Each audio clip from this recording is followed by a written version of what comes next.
G'day everybody. I want to talk about Eminem just before I go.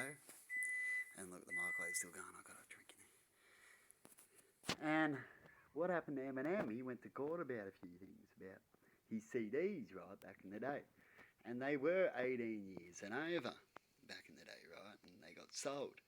But kids got hold of them, right? And listened to his antics that he went to and put it in his way. He swears a lot and carries on. And he talks a little bit about his life, a little bit like I talk about my life. But I don't swear and carry on and make it all cool and even cooler than that, like Eminem did to sell, which he learned over time. If you listen to Eminem, he learned that a lot of the things he did wasn't so cool and that it's an error and it's a vibe you get into and a thing you do because people want to listen to it. And if you sell, well, you're selling, aren't you? Doing what you're doing.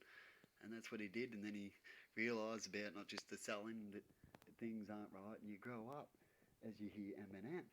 But anyway, Eminem, the people try to sue him because they they were saying that he was rotting in people's kids' minds and changing kids and all this kind of stuff, right? And really, when you go to court, I've never seen the whole thing about it, but I know he won, pretty sure, through most of it. Is that when you go to court, it's not his fault. It's R-rated. It's like being on YouTube. If kids see anything on YouTube or anything like that, it's not their fault. It's just that they're looking at things. They've got a hold of it. It's easy to get on YouTube. It really is. I know a lot of people that do it. A lot of kids and how easy they just use their parents' account. Their parents don't really care, and so they'll see things on YouTube. Nothing's really secure. Definitely when it comes to parents not being onto it. So when it comes to a lot of things, when it comes to kids or certain people, like people might think because I'm talking a lot of things. People might put it down. I'm slandering businesses and stuff like that.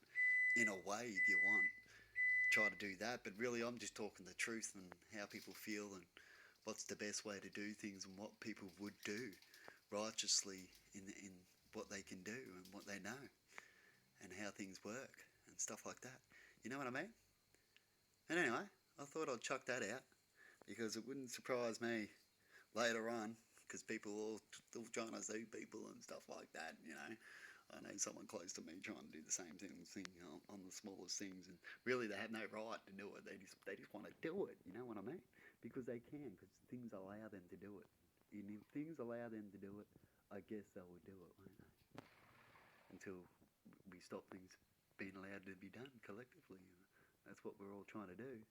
But we are in a world of manipulators and tricksters.